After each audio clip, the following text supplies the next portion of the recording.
Welcome to another deep dive. Today, we're plunging into the latest financial waters of United Breweries Ltd, UPL. We're looking at their first quarter for fiscal year 2026, the period ending June 30, 2025. Our vision today is really to unpack a whole stack of sources. We've got the official board meeting outcome, the detailed standalone and consolidated financials, the order reports, and a pretty compelling investor presentation. We're here to pull out the most important nuggets, basically help you quickly get a handle on UPL's recent performance, their strategy, and the bigger picture trends in the Indian beer market. Expect some surprising facts.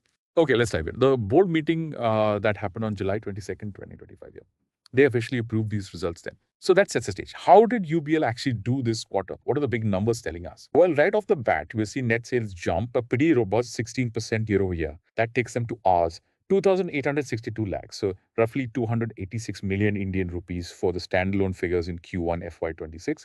That's up from about ours, 2,473 lakhs last year. Definitely a strong top line performance. So revenue jumped, okay. But what's really driving that growth? Like on the ground level? Yeah, that's where the volume figures get interesting. Overall volume growth was impressive, 11%. But if you dig just a little deeper, what's really fascinating is how that breaks down. Well, the total volume grew 11%. Their premium portfolio absolutely surged. We're talking 46% growth there. 46%? Wow. Exactly. This isn't just, selling more beer, it's selling more profitable beer. This huge outperformance by premium products, it's not just a number. It's really a strategic win for UBL. It shows they're hitting that higher margin consumer, right? It signals a clear trend, people opting for higher value stuff. And this seems to have resulted in market share gains for them, both overall and crucially in that premium segment. Okay, so premium is booming, but speaking of the bottom line, profit after tax, that increased by 6%, came in at Rs 184 lakhs in Q1 FY26 compared to Rs 173 lakhs last year. Again, standalone. That's good news, sure, but it's noticeably lower than that 16% revenue growth. What's causing the gap there? Is it just costs going up or something else? You've really hit on a critical point there.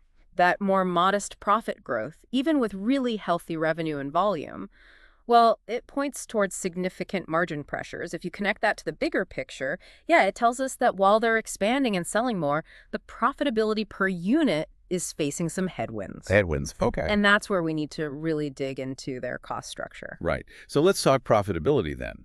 Gross profit was up a solid 14%, reaching Rs 12,218 lakhs standalone. That sounds pretty good. But what about the margins themselves? Indeed, gross profit growth looks strong on the surface, but here's the kicker, as you say.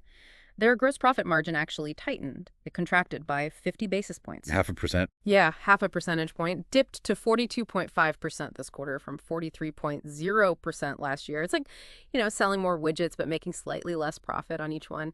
The sources suggest this short-term pressure comes from interstate transfers and an unfavorable state mix, logistics and geography playing a role. However, they do mention a positive underlying trend too, plus ongoing efforts in revenue management and cost cutting to try and offset these things. Okay, so efforts are underway. Moving further down the income statement, EBIT earnings before interest and taxes that also grew by 10%, reached Rs 259 lakhs standalone.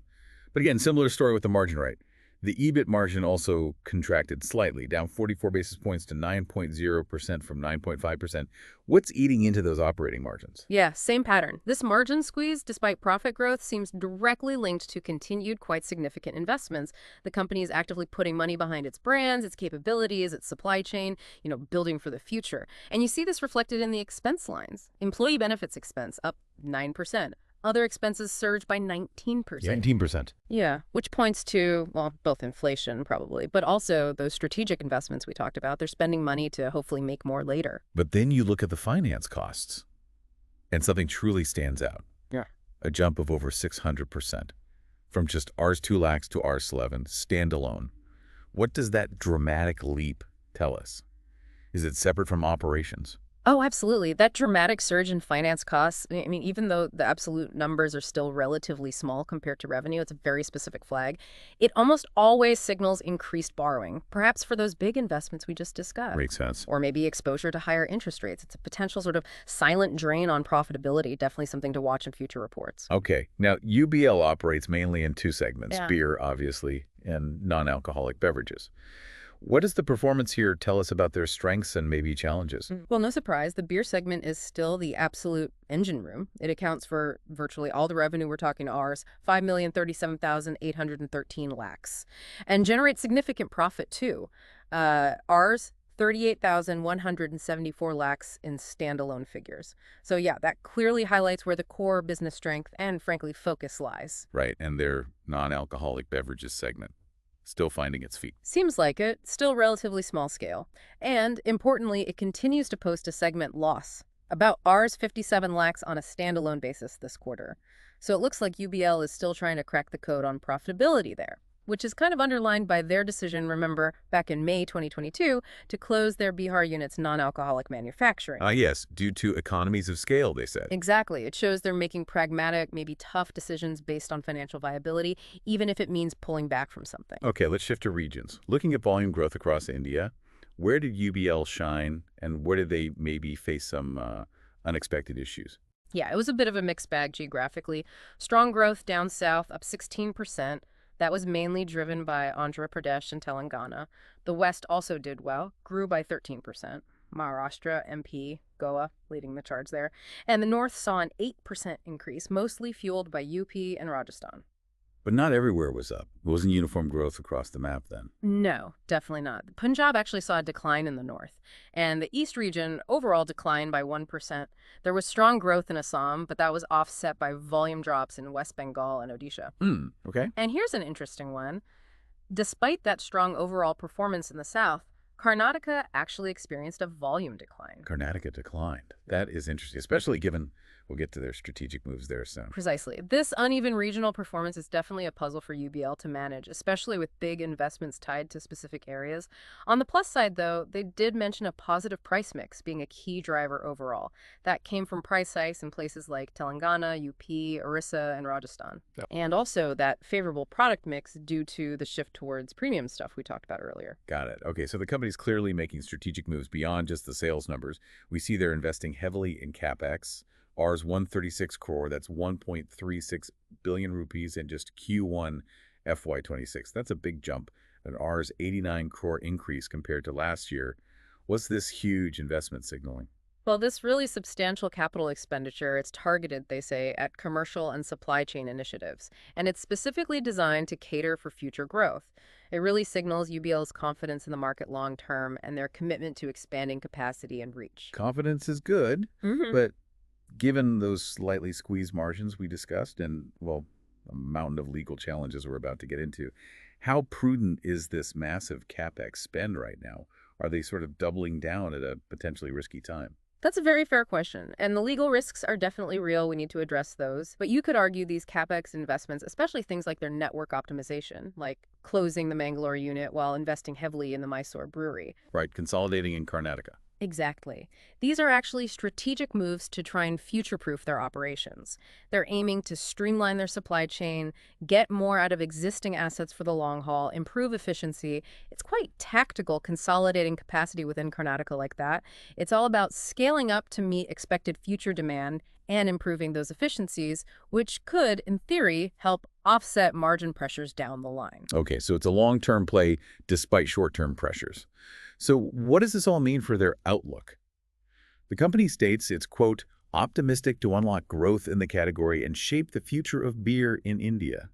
Sounds ambitious. It does, but their optimism seems grounded in a few key factors they keep highlighting. Things like rising disposable income in India, favorable demographics, a young population, and that continuing trend of premiumization in the market, which they're clearly benefiting from. Tapping into those macro trends. Precisely. They're positioning themselves to capitalize on those, and they keep emphasizing focus on revenue management and cost initiatives, aiming for margin improvement, margin accretion, despite these short-term pressures, maybe before the big capacity expansions fully come online. It's a proactive stance. Okay, but now let's talk about those challenges I mentioned. While the operations and financials mostly paint this picture of growth, the financial notes, well, they reveal some pretty significant ongoing legal and regulatory hurdles. Let's start with the big one. The Competition Commission of India, the CCI, penalty. Right, so UBL got hit with a huge penalty, Rs 75,183 lakhs, back in September 2021. The CCI said they contravened the Competition Act. UBL appealed, naturally, and had to deposit a chunk of it, about Rs 70,707 lakhs, including interest. The Supreme Court has currently stayed the recovery proceedings while the appeal is pending. So this raises the obvious question. What's the company's take on this now, and what's the potential financial hit? Well, Based on their external legal advice, UBL management believes they have a strong case. They think they'll win the appeal. However, the final outcome is still very uncertain. So crucially, they haven't recorded a provision for this penalty in their books. Meaning it's not listed as a definite future cost yet? Exactly. Instead, they classify it as a contingent liability. Basically, a potential future obligation that depends on an uncertain event, in this case, the court's decision. But make no mistake, this is a substantial potential hit that remains unresolved. It could significantly impact their balance sheet if the ruling goes against them. There's a big shadow hanging over them. A very big shadow. Okay, next up, there's that long-running saga with the Bihar state alcohol ban and the company's unit there. Bihar banned booze back in April 2016. UBL tried to adapt, remember? Yeah. Started making non-alcoholic drinks there for a few years, Mm-hmm. but then eventually shut down manufacturing operations there in May 2022. So what's the current state of play with that Bihar unit? Well, the Bihar Industrial Area Development Authority, BIATA, they oversee the industrial land leases. And they've issued show cause notices threatening to cancel the land lease because the unit isn't operating. Not good. No. UBL has been fighting this legally. The Patna High Court directed a status quo, basically, pause everything for now.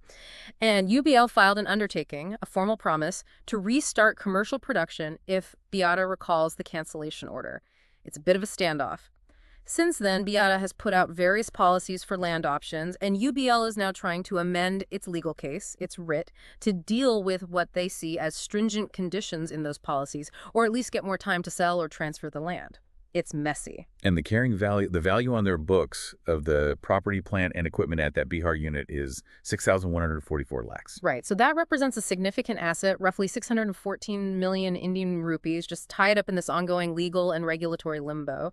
This kind of entanglement can really hinder their ability to actually use that asset or even sell it off easily. It creates a drag on their financial flexibility. Definitely. Okay, and finally, there's this matter of withheld payments related to an erstwhile director, meaning a former director.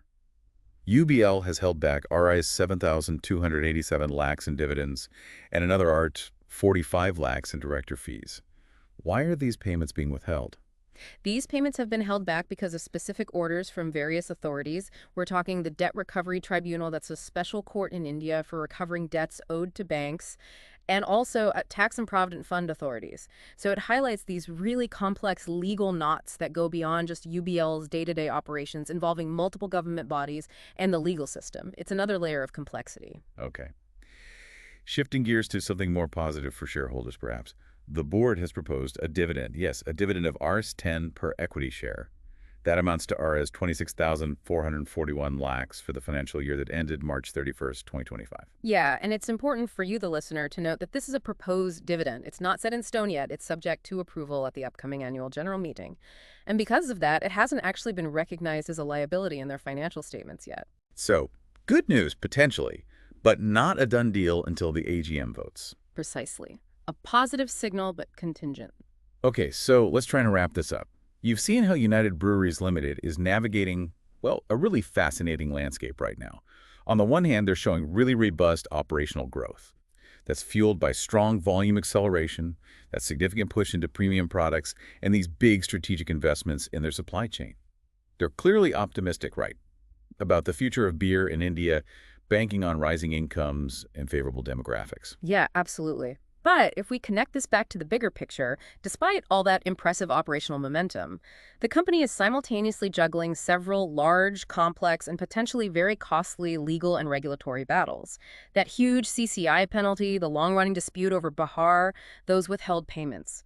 These contingent liabilities represent a really significant layer of uncertainty that just overlays their otherwise strong operational story. So this deep dive really reveals a company with, yes, a strong forward gaze, ambitious plans, but also with some significant historical baggage and ongoing challenges that still need resolving. Which leaves us with a final thought for you to ponder. How might UBL's very ambitious goal to truly shape the future of beer in India? How might that be influenced by the resolution or non-resolution of these long-standing legal and regulatory issues, especially as they continue to pour money into growth and premiumization? What parts of their business might get prioritized or maybe impacted if these contingent liabilities suddenly become actual liabilities on their books? And what could the long-term effect be on those ambitious growth plans? Something to think about as you reflect on UBL's journey.